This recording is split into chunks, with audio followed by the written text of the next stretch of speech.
Morning, team. I'm just having my screen's wonky. There we go. Can't deal with a wonky screen, can we? Right.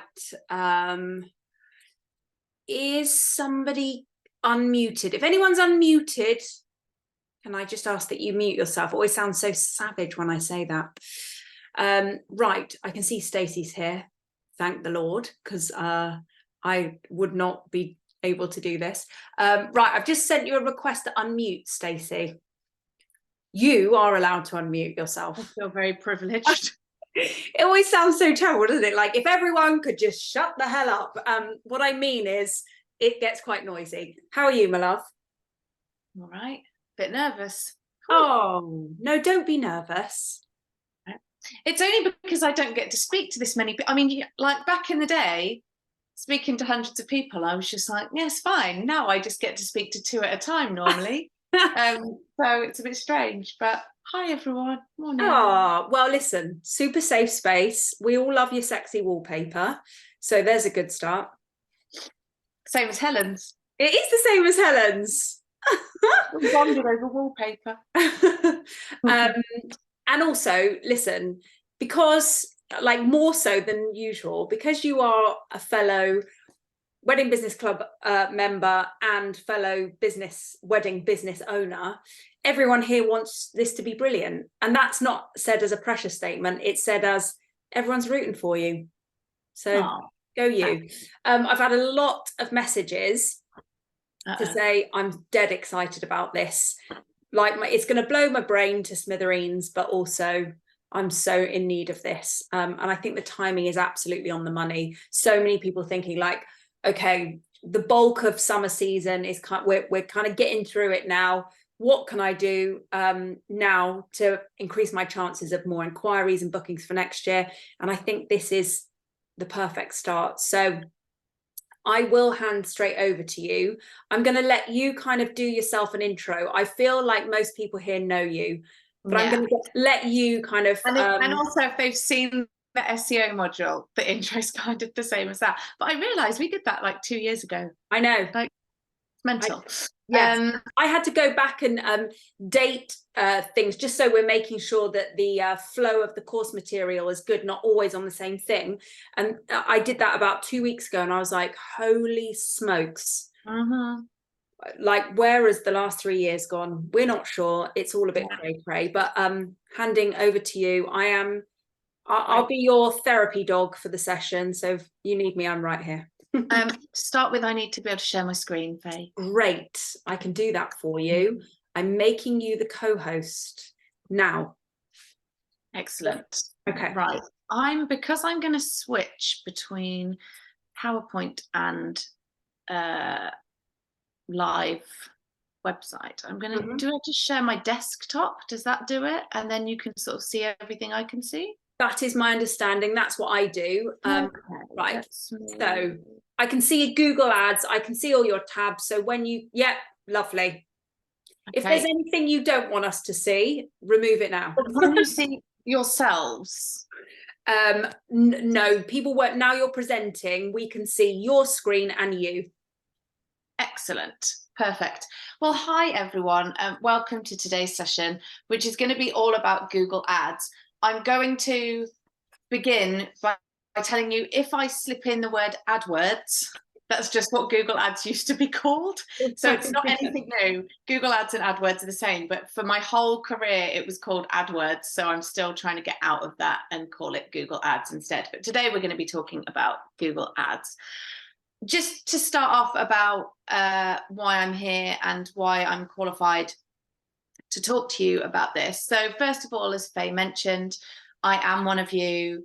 I run a wedding calligraphy and wedding stationery business. I've been doing that full-time for the last 2 years, but been doing it since 2018, which again is just crazy to think about that. But in my previous 9 to 5, I literally adore this picture. It's like the best night of my life. I helped to set up and run a digital marketing agency. So we specifically looked at PPC, which is Google Ads or paid media, and SEO for big brands, small brands, all the brands. So a lot of time working in those areas. And I've actually, since I did this the first time, I've now got a team member who used to work with me at that old agency. She quit, so she now works for me, and she's amazing. So it's great because now we can do more. I wouldn't have done this Google Ads thing if I wouldn't have had the time, but now it's great because she can help me with all the work. So that picture is a pre-children picture of me winning a Rising Star Award at the Media Week Awards, which was amazing. I think that might have been the last time I wore fake lashes. So yeah, qualified to talk to you about this stuff. And now it's stopped clicking. So these are some of my clients that I worked with back in the day. National Accident Helpline is sort of dirty as it is as a brand.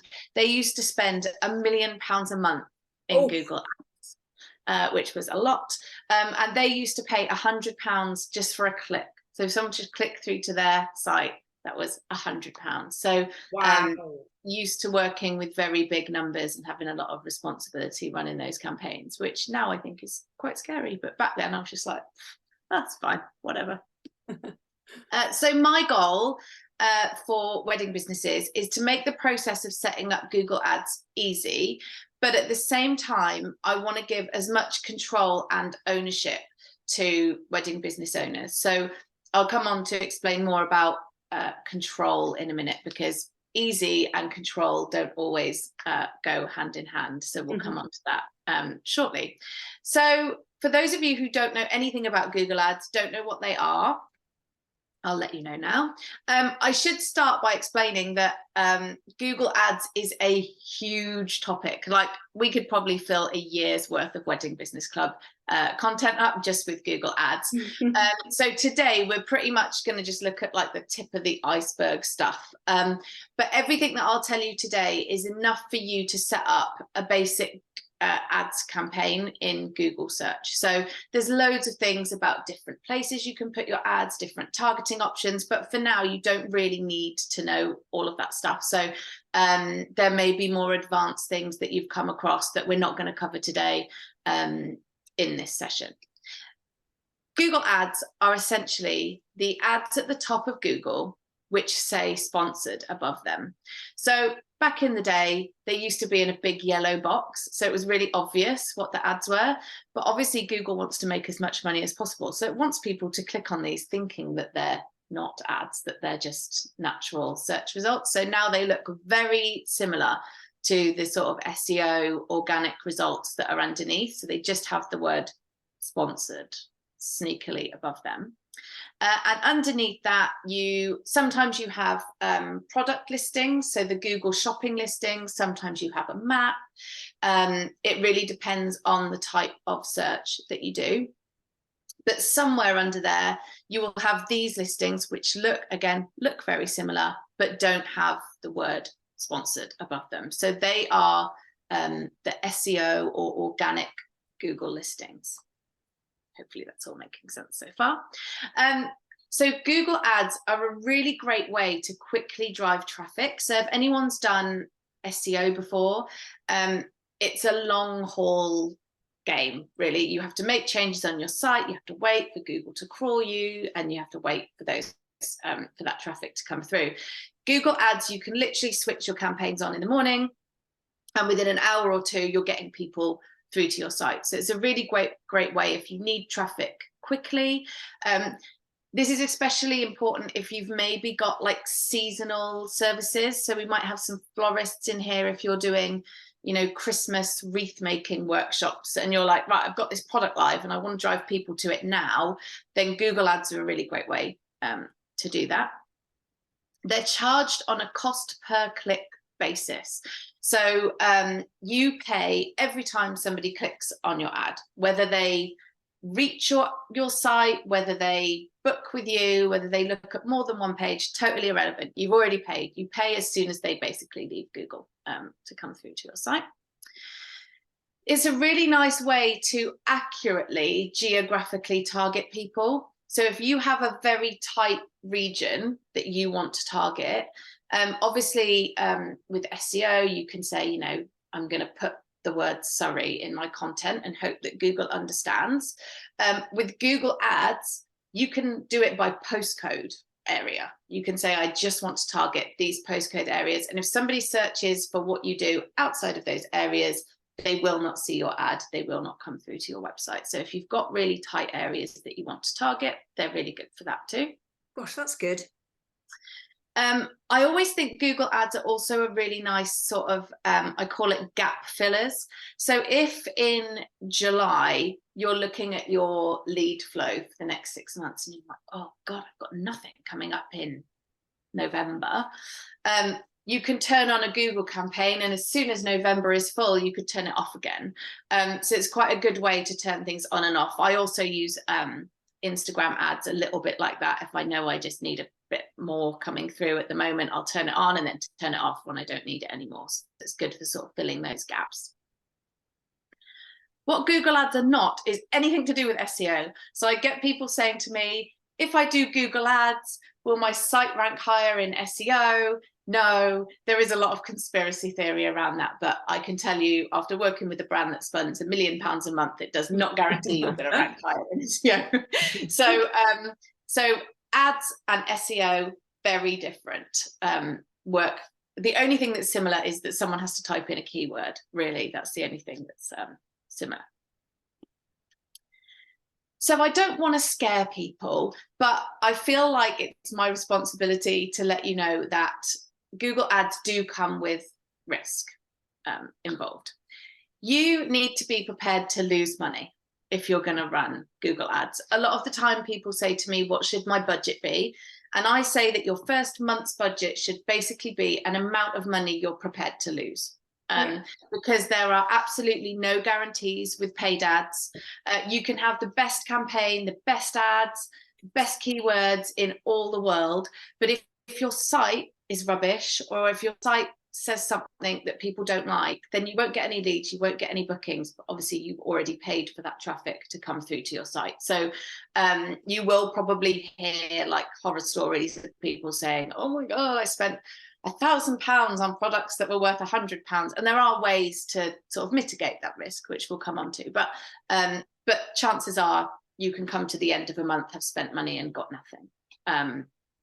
Also worth understanding, you might pay for that traffic, but you might also be in an industry or in a space where people might take quite a lot of time to book. Yeah. So just because somebody searches and clicks and they don't book straight away, it doesn't mean they haven't, bookmarked you, written you in their little wedding planner for later on, especially when it comes to things like venues and photographers. I imagine those things have quite a long lead time. Yeah. So don't get too disheartened with that. You will need to test and invest time in doing that. So making sure that you're going in and seeing what keywords are driving traffic and maybe tweaking your ad, or maybe looking at your page that you're sending people to and making changes on that. So lots of little bits of testing. It's not really the sort of thing where you can go, it's live and now I'm just going to leave it alone and come back in a month and see how it's done. I also highly recommend that you get comfortable with your business's numbers before you do any Google Ads stuff. And Google Analytics, which is what GA4 is, that's the new Google Analytics, is a really great way to do that. So to understand how much traffic you get, how many leads you get, what they're doing when they get onto your website, and also being able to track a conversion. So I'm betting that most of you on here are like this, because most people I work with in my SEO business are like this. So you basically need, when somebody fills in your contact form on their website, you really need to send them through to a thank you page on your website, rather than just reloading the page and going thanks. Send them to a page that's a thank you page, and then in your Google Analytics you can tell Google that that thank you page means that somebody has converted on your site, and Google will then start counting those people as conversions. Great advice. Great, love that.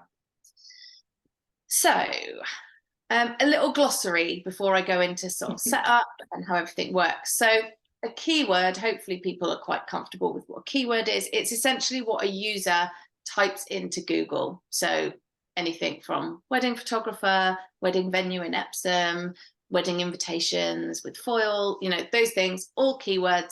It's a bit misleading. It's keyword. It's actually key phrase or word, but they're words anyway. An impression or impressions are how many times your ad is seen. So not with a click, someone's done a search, they've seen your ad, that counts as one impression. Clicks is then how many times your ad is clicked on. Click-through rate, or CTR, they love an acronym in this world, just so you know, there are lots. It's an acronym, that is an acronym. So a click-through rate is your clicks as a percentage of your impressions. So what percentage of people are clicking on your ad after seeing it? So if your ad's seen 100 times and you've had 10 clicks, then your click-through rate is 10%. That makes sense. Conversions, as we've just sort of spoken about, is your desired action on your site. So actually, I was chatting to my husband about this because I showed him this presentation last night, and he was like, well, I know. And he was like, well, surely a conversion is like somebody booking and paying money. And that is true. That's like your very end conversion.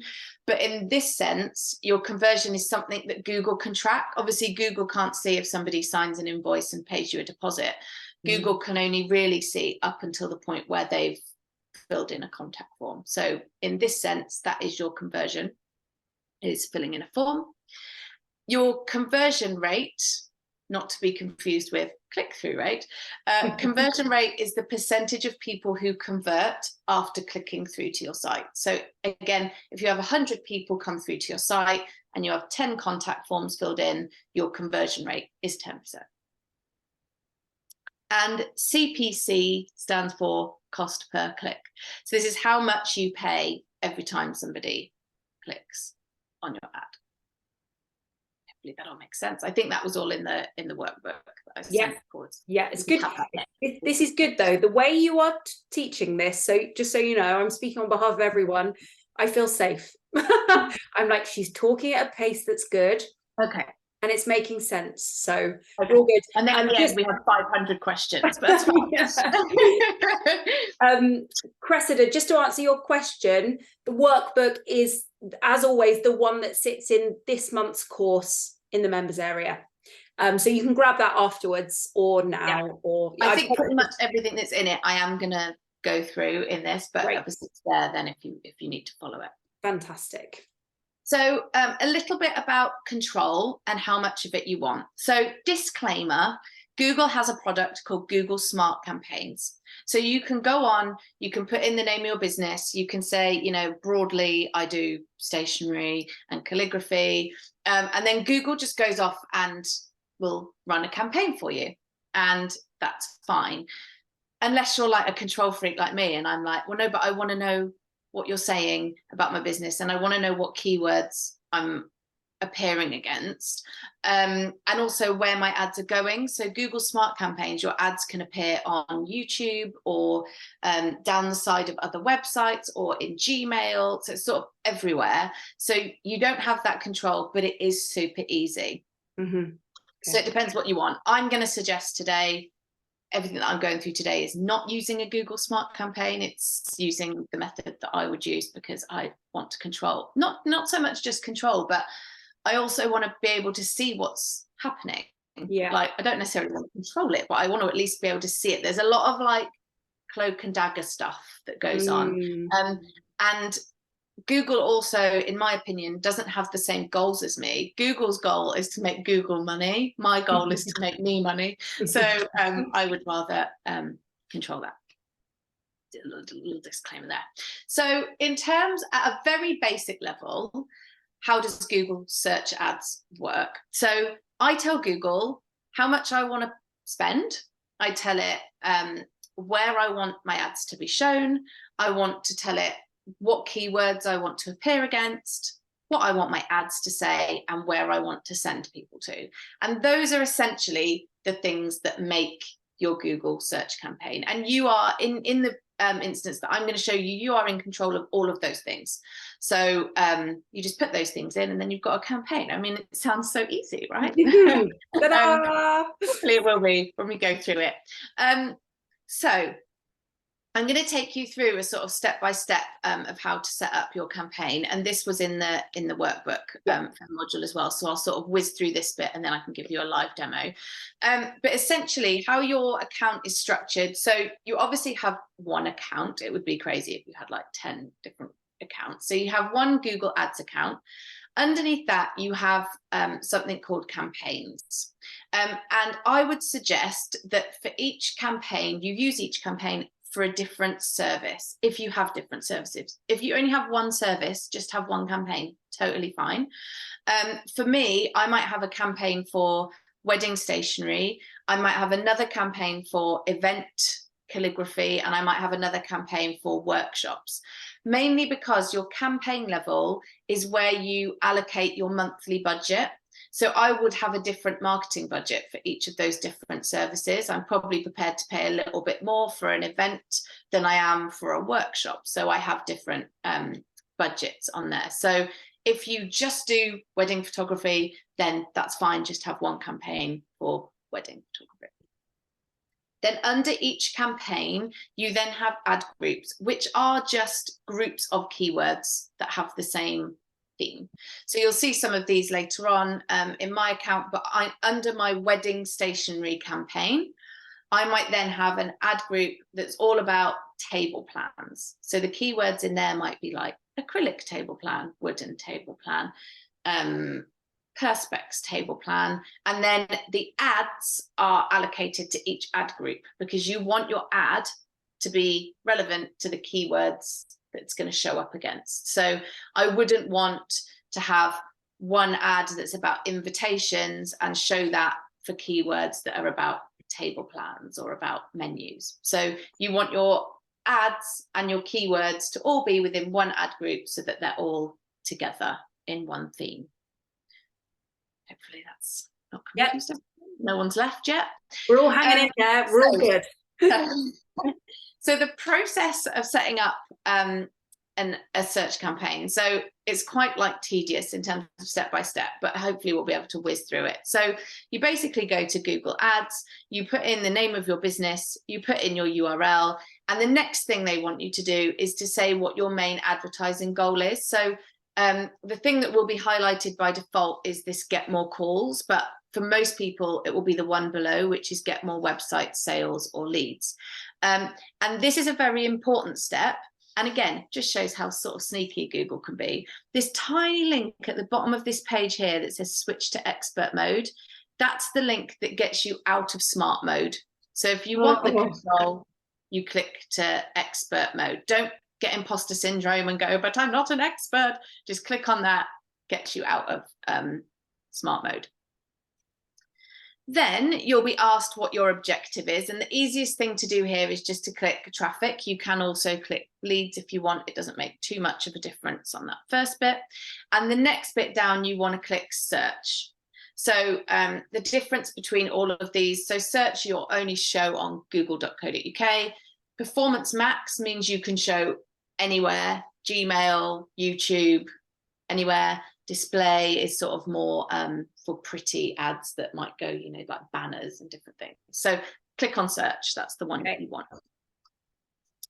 Then what you need to do is set up your first campaign. So in this process, you only need to set up one campaign and one ad group, and then your campaign will be live. And from there, you can then add more of everything. So you put in your campaign name. I actually afterwards changed this campaign name to wedding stationery, but it doesn't matter for this. So put in your campaign name.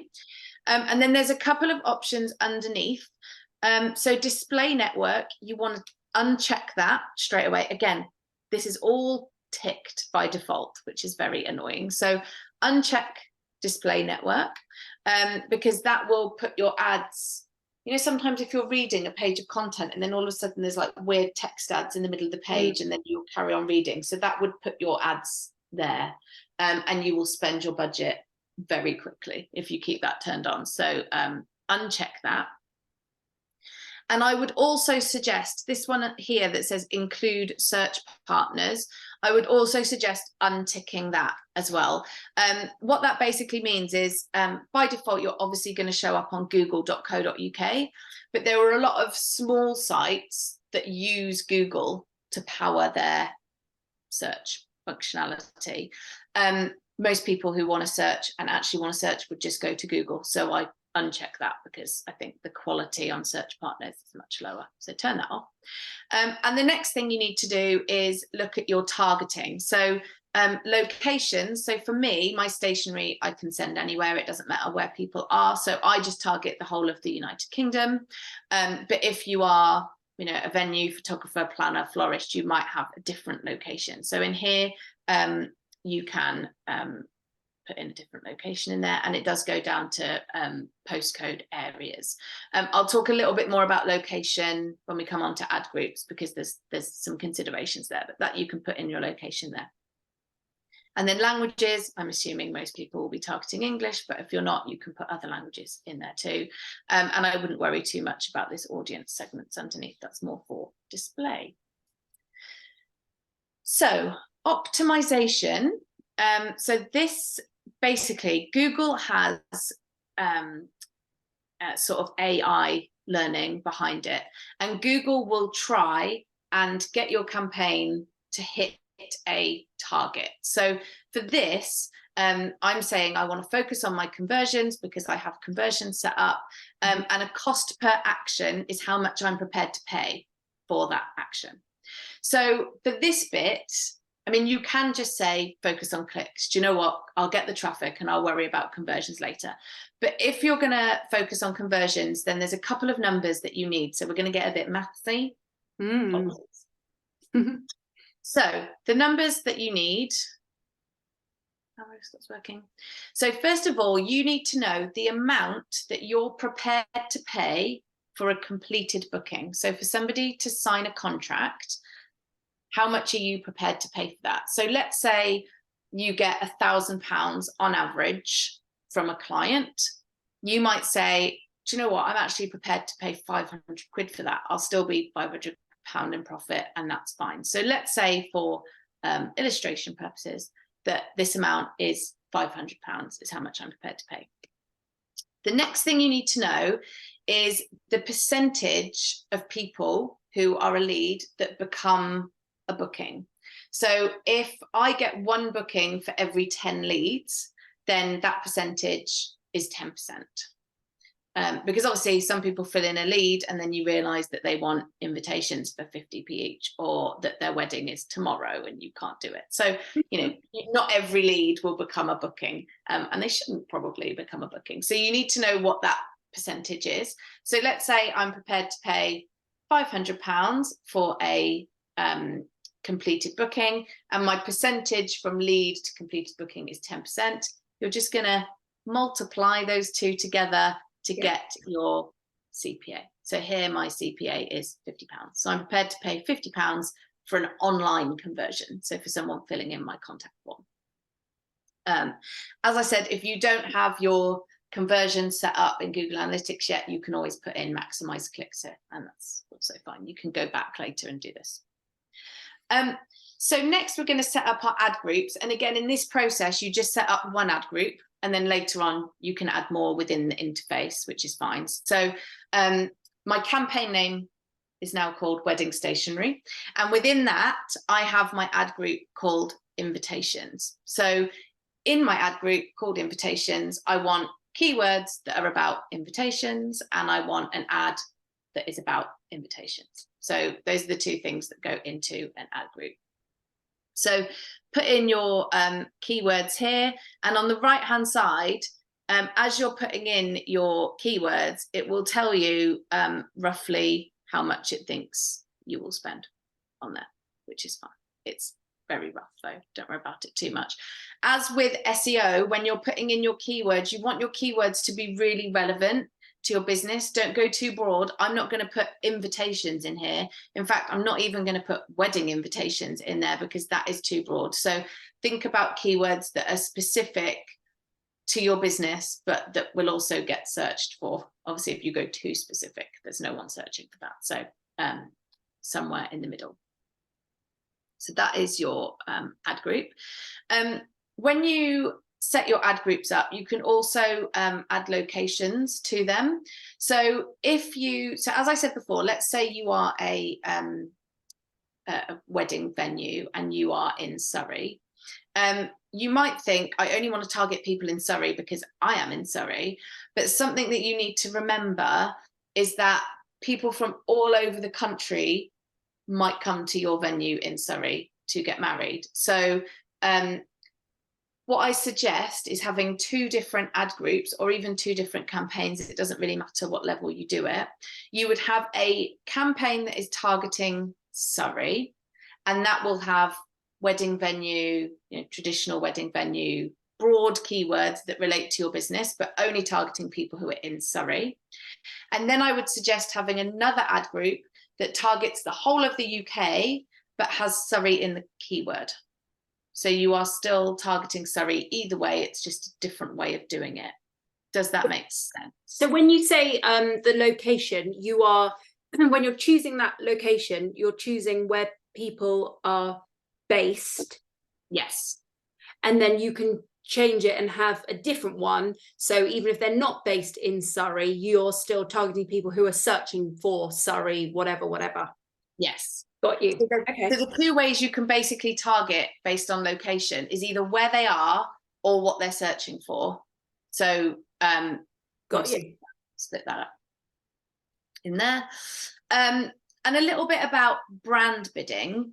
And this is something that the Google Smart campaigns do sneakily under there. So do I want to run a Google ad against the keyword Stacey Oakley calligraphy? Now, when I Googled Stacey Oakley calligraphy, it's just my SEO listing that comes up. And obviously, if people click on that, that's totally free. So my answer is no, I don't want to run an ad there, because why would I want to pay for people to click when they could be clicking for free and coming through to my site? There are times when you might want to bid on your brand. So Faye, I hope you don't mind me saying, there's lots of people out there who are pretending to be the Wedding Business Club.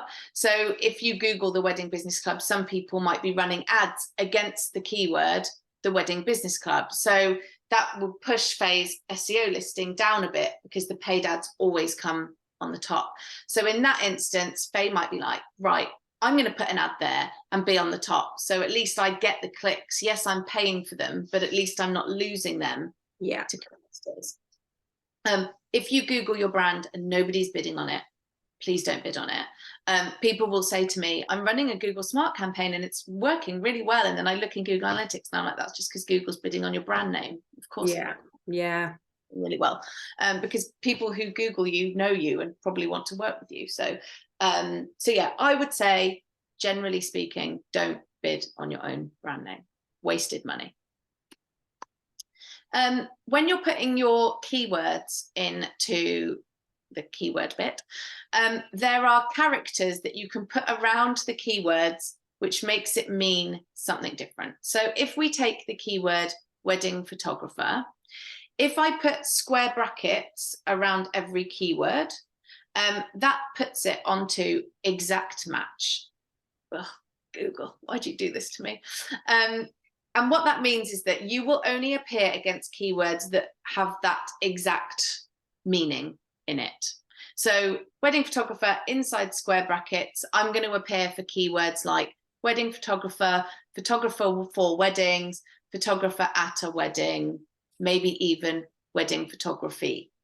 So that's what I'm going to appear against. If you put quotation marks around your keyword, that puts it onto something called phrase match, which means that you are only going to be shown on keywords that contain the meaning of that keyword.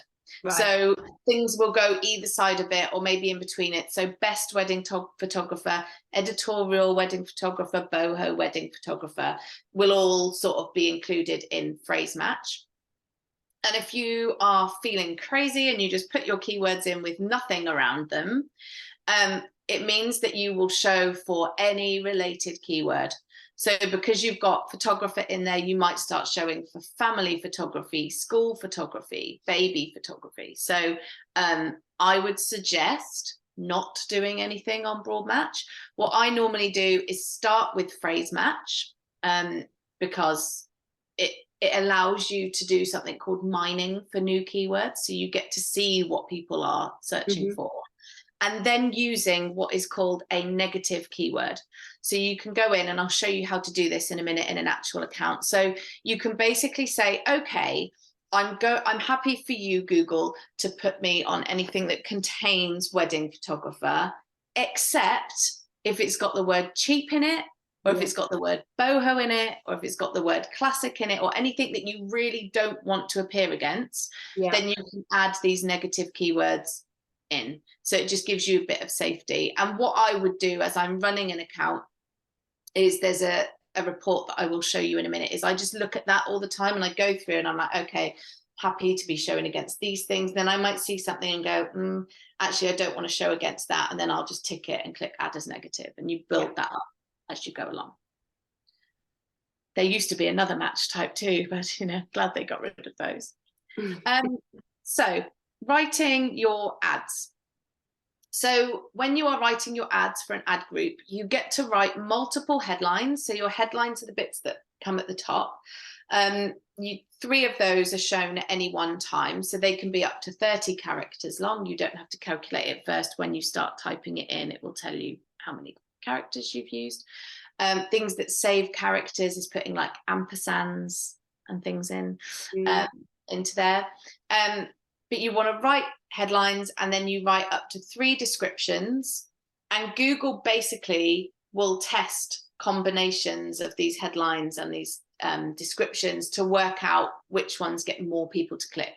Of course, Google wants to make more money, so it wants more people to click. So it does this quite well. It tests what combinations are the best to get people to click through. You want to make the ad really relevant to the keywords in that ad group. Remember, people have typed in a specific keyword, so you want your ad to be about that keyword, so they think, oh, that's good, I want to click on that. But at the same time, do say things in your ad that might make someone not click if you don't think they're going to be the right client for you. So let's say you only want really high-end clients. You might put something in your ad that's like prices from £5,000, and because you think, actually, I only want someone to click on my ad if they're prepared to pay that, because I'm not prepared to pay for a click if they're not prepared to work with me. So you can put things in your ads that will almost turn people off if they're not the right people. Think about your key USPs. So what makes you different from other people? Make sure you're shouting about those in your ads, again, to try and get the best client, the most ideal client for you through the door. Think about adding a call to action. So this is something that's going to make someone click through and do something. So maybe it's like, get in touch today, or filling fast for 2024, or something that creates a bit of urgency and gets someone to do something. So make sure you put that in your ad too.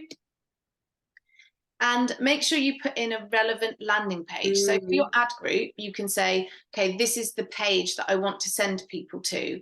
So do make sure you send them to the page that's most relevant for those keywords. So for my invitations, I'm not going to send people to my homepage. I'm going to send them to my invitations page, because you want to make life as easy as possible for a user.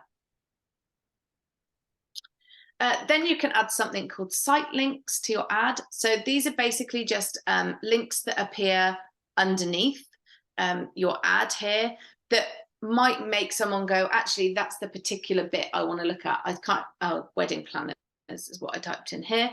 So let's say somebody's looking for a London wedding planner, but they're international. So they might be like, oh, that's the page that I want to click on. So I normally suggest for site links adding things like prices. So if someone wants to click straight onto your prices, they can. About, gallery, testimonials, locations. You can add loads and loads of site links. And again, Google will just they'll rotate them and then gradually just serve the ones that work the best.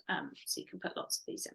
Gosh, I didn't know that they exist. Is that new, or has that always been around? No, it's always been around. You can also, so as well as putting a link, you can also put descriptions underneath. I think you have to put descriptions underneath when you write them, but to be honest, they very rarely show. It's annoying that they make you do it. But could you, if you were obviously I'm a photographer, so if you're a wedding photographer, could you put like venue names like Ainhoe Park wedding Clifton Manor wedding, blah, blah, blah, blah, blah. You can put anything.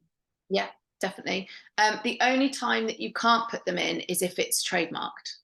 So if anything's trademarked, you can't put trademark terms in it. But like what that. you could do, I would suggest that actually, if it's something that's not trademarked and you want more clients from that, then you would bid on venue photography or venue plus photographer, and you would have that as a keyword in your account, and then you would then talk all about the venue in your ad. Yeah, got it. And then you can sort of celebrate, pop the champagne, because you now have a live campaign. The first thing I do when this happens is I go straight over here, and next to the name of the campaign, you can change the status, and I change it to pause, because I'm just like, okay, let's just wait a minute. Let me check stuff, because obviously you've been doing stuff in a step-by-step and you might just want to check everything. So I would do that first. And now you want to basically link to your Google Analytics, because at the moment you've got your Google Ads campaign over here, you've got your Google Analytics campaign over here, and what you want them to do is start talking to each other, so that your any conversions from your on Google Analytics is going back into Google Ads, so Google Ads can say, oh, that worked, I'll do more of that thing over here. So they can sort of talk to each other. So what you need to do is go up to the top to Tools and Settings, and then under Setup you have Linked Accounts. And the next step, you will see there Google Analytics 4. So make sure you click on the one that says Google Analytics GA4 and Firebase, because the one underneath that is the old Google Analytics that is now not tracking data. So that would be pointless. They should probably just remove that as an option. The next page I can't show you because mine has like loads of people that I work with. But essentially on yours, it should be easy, because you'll click that and then you will just see your own website, and you can just click link, which will be done. And then you get to start tracking conversions. So the option here that you need to press is import. You can see it says import data from Google Analytics or another source. So you click on import, and then you click on web, unless you're tracking an app, but I don't think very many people in this industry will be doing that. So click web.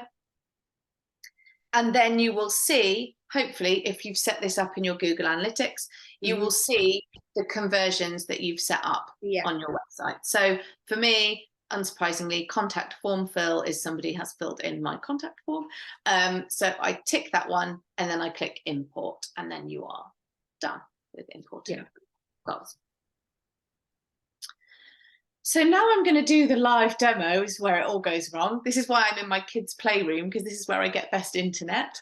Come on, kids, come on, bring the power of the kids. Sometimes you need to escape this, and then the control for Zoom is always in the wrong place. I mean, I say it a lot, but I think Zoom is the least user-friendly thing that we all use. It just blows my mind how good it is. So I set up a little campaign for my own website, which was a bad idea because I haven't updated it in ages. Do as I say, not as I do. My images are rubbish. It's just a bit all over the place, but I just wanted to have an account with real data in it to show you what it looks like. So when you first come into Google Ads and you've got your campaign set up, this is the view that you will see. Again, you've got clicks, how many times it's clicked, impressions, how many times it's seen, CPC, how much on average you pay every time someone clicks, and then what you've spent. So what you want to do to start with is on the left-hand side, go to campaigns, click on that. Oh God, it's already going slow. I think it's Zoom that slows down my internet when I'm live. Yeah, that's like, it just can't.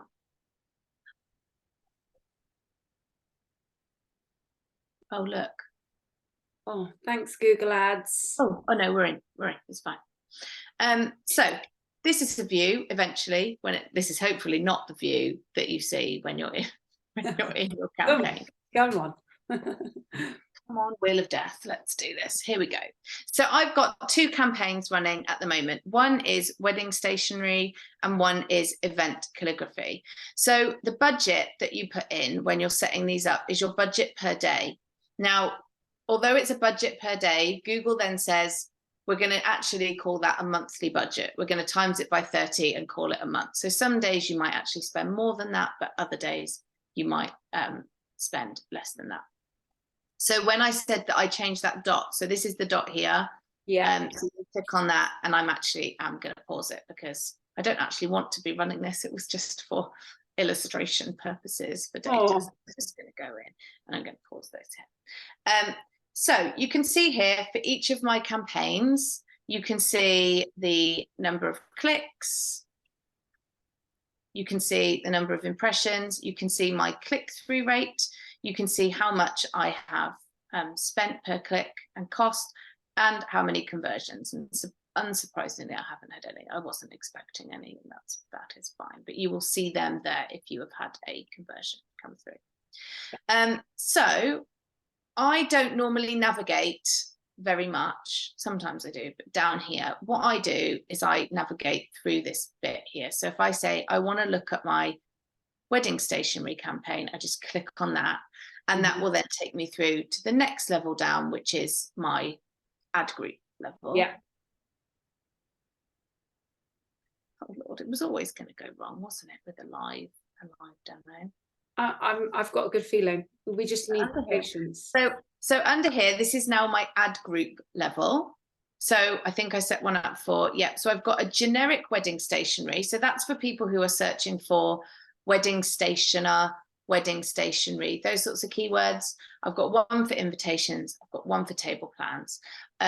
So these are my different ad groups here. And again, you can see all of your data over this side for each of your ad groups. You can also see your target CPA. So if I suddenly am like, actually, I'm not prepared to pay £50, I actually want to put 30, then I'll just edit that and change that to 30. If you want to add new ad groups, and this was on the campaigns level as well, you can just click create ad group, and then you can create a new ad group.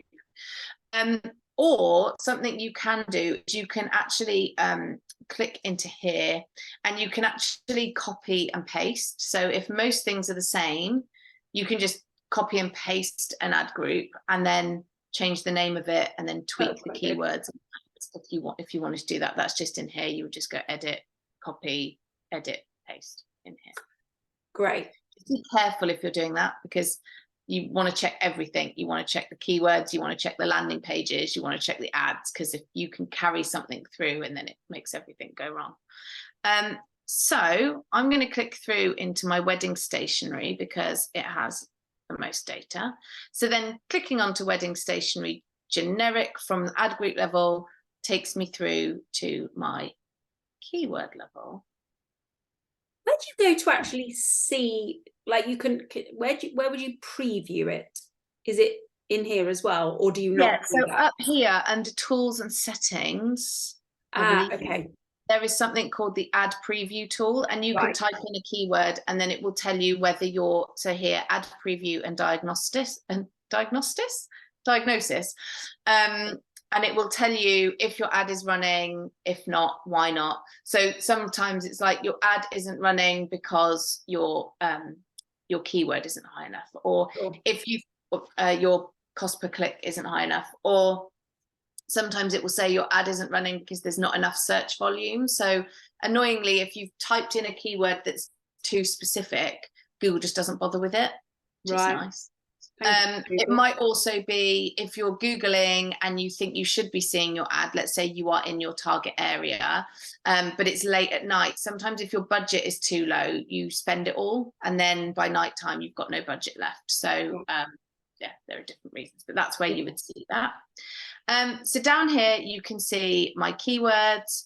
You can see that they are on phrase match. We can see how many conversions, how many clicks, how many impressions, the click-through rate.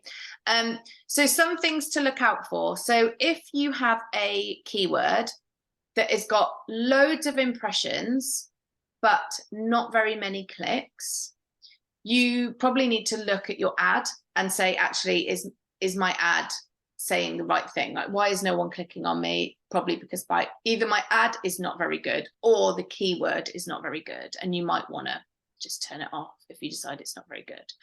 If you're getting loads of clicks, but you're not getting any conversions, again, you probably want to look at, am I saying something different on my website than I am in my ad?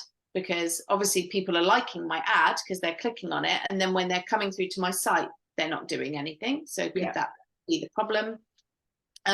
If you're just not getting any impressions at all, it's probably here, it says low search volume here, so it's probably just that nobody is searching for it. Quality score, by the way, just because it sort of popped up here. So quality score is basically a metric that Google uses to say how good your keyword is, and that's based on how good your ad is and how good your landing page is. So if all those things are relevant, you'll have quite a high quality score, but here there's not enough data. So that's the sort of things that you would look at in this report. There's a really good thing. So if in your keyword level up here in insights and reports, if I click that, here you'll see search terms. Now, search terms are different from keywords, because search terms is actually what people are typing in. Keywords are what you've put into Google Ads. Search terms are what they are typing in. So you can see here that here, so I'm showing for bespoke wedding cards UK.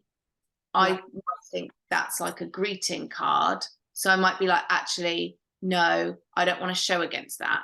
So I tick that, and then I go add as a negative keyword. Okay. And what I normally do here is, instead of it being bespoke wedding cards UK as a negative, I will actually just change it to cards. I don't want anything with cards in it. I don't want to do cards. So I'm just going to say, don't show me against anything with cards, and then compress. Okay. And that will put that in. So that's how you do that. And auction insights is quite interesting. Auction insights tells you which brands are frequently shown with yours. So you can do a bit of competitor snooping to see what other competitors are doing, some Google ads. So you can see here, these are the, again, Funky Pigeon. That's because I'm bloody bidding on wedding cards. Thanks, Google. But you can see here the different brands that are also bidding around you. When you are in your ad, so also, just because when Google changed their interface, this took me an insane amount of time to work out. If you go back to your keywords here, and let's say, actually, I want to go back to my campaign view, it's quite hard to do that in the left navigation. So use these little breadcrumbs at the top, so you can see if I just want to look at the campaign, I can click there. If I want to look at all campaigns, I click there. I've got you. Yeah. I actually think this whole, like, for anyone who's looking at this going, oh my God, this feels technical, it's actually so much like easier than Instagram and Facebook ads. Like this is actually amazing. Yeah, Instagram and Facebook ads. Well, not so much Facebook. I find when I run Instagram ads, like through Instagram, it's all like the Google Smart campaigns. Like I just can't see. It's just like, oh, here you go. You've had this many clicks. Yeah. Like, I love the transparency of this. And you can be like, actually, I don't want to appear against that very specific keyword. You know, it might just be one word in it, like cards, that changes the whole meaning. And I'm like, actually, I'm going to add that in as a negative keyword on there. You can look at your ads, obviously, so you can come up here, you click on ads and assets, and you just click on ads, because assets are where you can see your site links and things in there. So ads are just your pure ad in there. So again, you can see your ads in there. And if you put, I think this is where I'm going to be tested now, in view asset details. And I think it then shows you how many times each of your headlines and your descriptions have been seen. Okay. So you can see which ones are working best. I'm actually a bit cringe looking at these, because I literally set this up in about 3 minutes going, I just need some data. No, so I just put something in. just been embarrassing myself across the internet. So yeah, you can see here. So these are the headlines that I've got in here. So you can see how many. Where's my scrolly bar at the bottom? You can see. Is it just showing me impressions? So you can see how many impressions each of those have had. So this one says first position, because when you're putting in your headlines, if there's a particular headline that you always want to be shown, you can pin it. So it's like, okay, Google, you can rotate what you want, but not the first one. I want the first one. Always that one. Yeah. Okay. Thing. So you can see that within there. I love this. And they're just in, like, as soon as you've gone live, I know you were saying, and then I pause it and just check I've got all my ducks in a row. But once you then unpause it, that's it. They're live straight away. There's no approval. It takes a bit of a review. I think it goes through a review process. I think that's mainly just to check little things like when you're writing your headlines, you can't have too much punctuation. You can't have like exclamation marks everywhere, so you might get like your ad has been disapproved because you've got too many exclamation marks, or you can't write it all in caps or do anything like that. So profanities or something. Okay, but it's pretty quick. It's yeah. Normally within an hour or two, you will start seeing traffic, as long as you've put in keywords that people are actually searching for. Yeah. So before you begin, you want to check, is your content, did I break these? I feel like I broke these up into, oh yeah, here you go. So is your content talking to your ideal client? So do not start a Google Ads campaign if you think your site isn't talking to the right people or isn't going to convert. So make sure your content is right on your website. Make sure you've got your best images on there. Basically give it the best chance to work. Make sure your images are up to date. Make sure your prices are correct. Put any, like, your best testimonials on your landing page so that people click on Google and they see them and they're like, wow, I want to work with this person. Make sure that you have relevant landing pages. So again, Faye, as you were saying about, if you're a photographer and you want to work more at a specific venue and you've bid for those keywords and you're talking about the venue in your ad, I would make sure you have a page about that venue, whether it's a gallery. I mean, for SEO purposes, I would suggest having a page for venues anyway, but hopefully that page exists and you can send people to that page. And make sure that you've got your Google Analytics and conversions and everything enabled, and that you're sort of comfortable with the numbers behind your business, because so often I'm like, is it working for you? And they go, yeah. And I go, okay, how many leads are you getting? And they're like, I don't know. I'm like, right, okay, well, you don't know. You've got to know what good is before good happens, haven't you? Like, you've got to say, if I'm going to spend this much doing this, I'm expecting X, because how will you know if it is successful? And sometimes you might go, okay, well, I as you said right at the top, you invested some money, you gave it a go, it didn't work. Like, doesn't mean Google Ads is broken.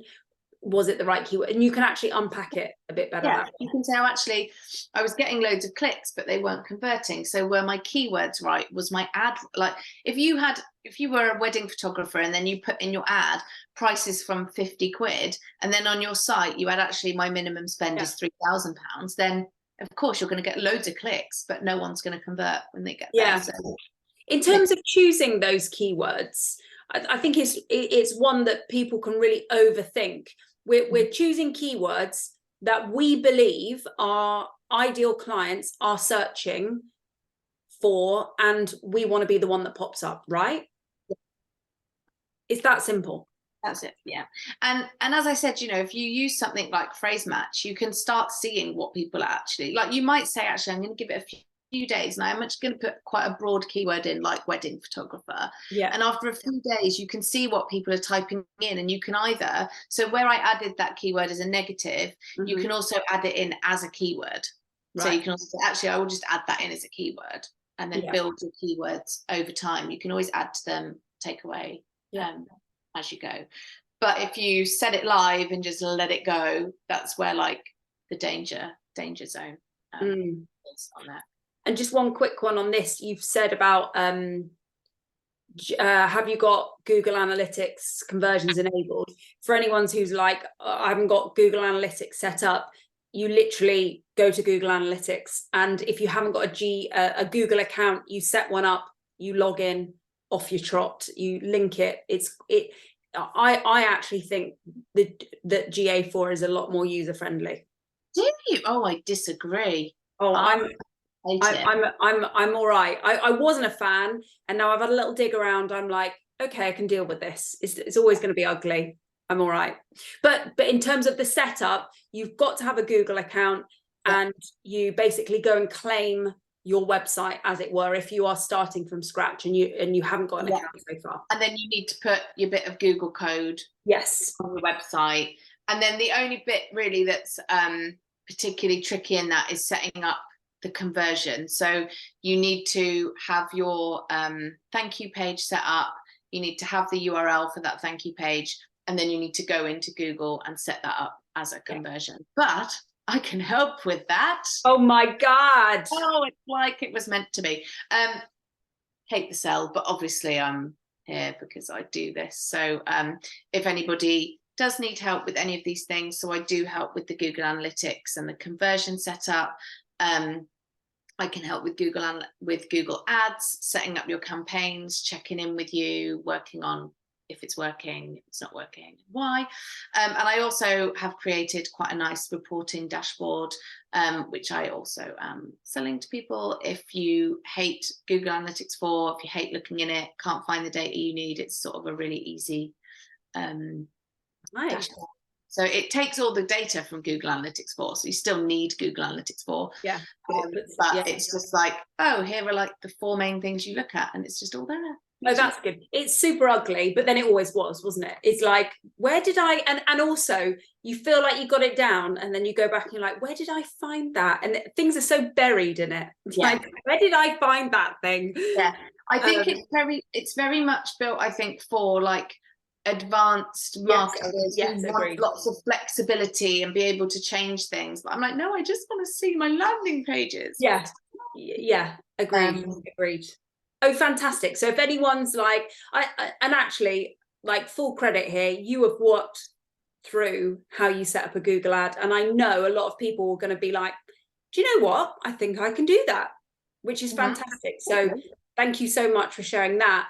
But also, if people are like, this is so far out of my comfort zone, it's making me feel like I'm going to have a nosebleed, or I just don't have the time for this jazz, then they can get in touch with you and you can do that for us. Yeah, adding PPC to my SEO services now. Good shout. The thing is, people Googling things is not going away. It's never gone away. It's not a phase. It's not a fad. Maybe one day it will, but it's not going anywhere, is it? And people say, oh, I don't want to run Google ads because I don't think they work. And it's like, if they didn't work, they wouldn't exist, because Google wouldn't be making any money, so they wouldn't still be running them. Like, they quite obviously do work. You just have to get it right. You have to have the ads right, the keywords right, the landing pages right. And if all those things are good, then you're fine. Is now a good time? There's a couple of questions just in the chat box. So is now a good moment, or am I breaking? Yeah, this is the end. I'm finished. Oh, great. I didn't want to break the flow. Cresta's got a good question here. It says, did you say it suggests how much you'll need to spend when you were putting in the keywords? It comes up, doesn't it? As a newbie to Google Ads, I don't have any idea of the amount needed. Yeah. So again, I would say, so you put in a daily budget, and it works that out across the month. So over the month, you will average that daily budget. So again, it's that, like, how much are you prepared to lose? Like, you can put in whatever you want. Like, there are millions of searches for wedding stuff online. So you could probably put in £1,000 a day and you'd still be able to spend it. So, you know, put whatever you're comfortable with. You might start with, you know, £10 a day. Maybe that's going to be £300 a month, which is not insignificant. But if you put it too small, if you said, I'm prepared to pay £1 a day because I only have £30 a month budget, that might only get you one click. So you're not going to learn anything. Google's not going to learn anything. And there's just no point. So I would say probably minimum, I would do maybe £10 a day, £15 a day as like a minimum. Because Google does need data to be able to learn to make things better. Yeah, it feels scary, but that's probably where I start with. I think that's really good advice. I've heard it a million times, less so with Google, but with Instagram and Facebook ads, people saying, oh, I spent £5 a day, but 4 days in, I got nothing. And I'm like, listen, I'm not exactly Facebook and Instagram's #1 fan, but they need a bit more than that. Like it takes time to, like you said, learn what's working and what's not working. And also if your benchmark is going to be like 1 click a day, I mean, that's not statistically significant. Yeah, it's like this is going to take quite a while to get this rolling. Unless your first click is like unicorn ideal client who's like, I mean, God bless. I hope everyone has that moment. Amy says, when targeting a particular venue name, wedding photographer, would each venue be an ad group? I would suggest so, yeah, because you would want your ad to have that venue name in it. Yeah. And obviously if you've got lots of venues as your keywords, you wouldn't be able to do that. And to make it a really good process, you would want it to go through to that venue's page, which is done at an ad group level. So yeah, I would have an ad group for every venue that you want to target. I think you've answered this one. Cressida asked them about where we should send people. Should you send them to your contact us page, or will this be a separate form they fill in as part of the ad? So yeah, the ad is not a form. You can have ads in Instagram and Facebook, but your Google ad is literally a link taking someone to whatever you tell them to go to. Yeah. Right? And you could technically send them to your contact form, but I think that's quite a big jump to expect people to Google something, see an ad, and then contact you straight away. Yeah. If they're like if they Google something and then they see your ad and they're like, oh my God, I've seen that person on Instagram, I really want to contact them, then you might consider having like a contact me as a site link rather than the main landing page. So if they do want to contact you from that ad, they can. But yeah, I think this is where people go really wrong with paid ads, is that the page that you take them, so you've gone to all of that effort to create an ad, you've got someone to click on it, and then it's absolute dog meat what they're landing on, and it's like, oh no, you fell at the last hurdle. Like, you've got a captive audience, they're ready, they want to be wowed, and you've lost them because it was rubbish. So that, I think, is really important, creating something that they land on that, oh yes, I'm in the right place. Absolutely. And if you do those pages right, it's amazing for SEO as well, because you've got pages that are targeted to keywords, so then you start ranking for that organically as well. Nice. So. Look at your brain going, excited for that. Gina, how many keywords would you recommend in each ad group? Doesn't really matter, as long as they're all tightly themed. So you know, for example, in my table plan ad group, just because I wanted data, I do have like table plans, acrylic table plans, wooden table plans. I would probably split them if I was actually going to do it properly. But you could have 100 keywords, as long as they all mean the same thing. Yeah, so have them all in one ad group. Yeah. Zoe, Stacey mentioned that a budget can run out by the evening. In theory, a lot of people look for supplies in the evening. So is there a way to denote the spend in the evening rather than the day? There is. Part of me wants to go in and have a look, and then part of me is like, this is going to be really embarrassing because I can't remember where it is. But there is somewhere in your settings. There's also an option where you can say spread my spend evenly throughout the day, or there is an accelerated spend option. So there are those two, so you can spread it. But there is also, if you just want to show at nighttime, you can split that so that you only are live at nighttime. Wow. So you can do that. That's really intuitive. If you do that on Instagram, it has an absolute brain fart that just dies on you. What I will say, sorry about that, is that if you're saying most people search at night, then you wouldn't spend all your budget in the day anyway. But if you're spending budget in the day, that does mean that people are searching in the day. So yeah, that's a really good point. but in Google Analytics, this is when you should like sort of feel comfortable. In Google Analytics, you can actually see your conversions by time of day. And you might say, actually, people come through my site all day, but they always convert in the evening. So then you might be like, actually, I only want to run my campaigns in the evening because that's when my clients convert. Love that. Love that. And it comes back to, and it's like, it's the most boring thing to tell people, and I hate having to say it, but you've got to test this. No one wants to test, do they? No one's excited. Oh, testing, that sounds like I'm not going to get results. But that's how you get good at this stuff. That's what you would have been doing, running that £1 million a month spend, testing new things, and not just like, we're doing this because it's always worked. How do we get it better? How do we get more bang for our buck? And you do have to keep that going, really. And if it makes anyone feel better, I once accidentally, for my clients, spent £20,000 in a day on something that was incorrect. Okay, we all feel better. You were like, worried about £10. £300 a month. I mean, I didn't personally have to pay it, thank God. But yikes. Oh, lots of people. Kimberly said this has been great. Thank you, Cresta, so helpful. Thank you. Can't wait to get started. There was another one. I think we've answered them all, actually. We have. Okay. Alan says, love this. Thank you. Good. Okay. I don't know how you've done it, but I feel like we kind of got the gist really quickly there. I thought that was going to be worse than it was. Thanks for that vote of confidence. It's going to be worse than it was. It's such a techie thing to teach, and actually it's really hard to do that. So yeah.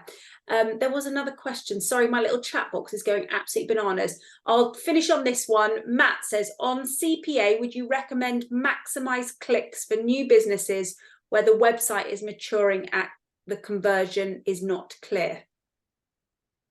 As in, if you don't have a point of conversion, then I would definitely do maximize clicks. But also, if you don't get very many people through and you don't get very many conversions, again, that's not going to give Google much to optimize against. So you might decide to put maximize clicks in instead. And you can, and even if you connect your conversions, but you run the campaign on maximize clicks, in those reports, you will still be able to see what your CPA is at what your cost per conversion is as you're running. So you might go, oh, it's a bit high. I want to reduce how much I'm spending or whatever. So you can take action on that. Okay. And if people like set up a Google campaign and you've done it all and you just want me to glance an eye over it, it's not like an official product that I sell, but it might be that I just, charge a very small amount for my time to just check over it. If people want that sort of comfort, then I'm happy to be here as like a cheerleader. Oh. A slightly paid cheerleader. No, not slightly. No, that's brilliant. Thank you so much. And obviously you're in the Circle members area anyway, so I'm sure people will bounce back. Yeah, I'm on Instagram as So Engaged, and I think I'm 2 people off having 1,000 followers. So, if you don't follow me, please go and follow me. Or soengaged.co.uk. Okay, fantastic. I think it would be really nice actually just to open up a new little chat thread in the members area and just share like what's going on for people. Because, if someone comes across a really good keyword and it's like working really well for them, it'd be nice to cheer each other along, wouldn't it?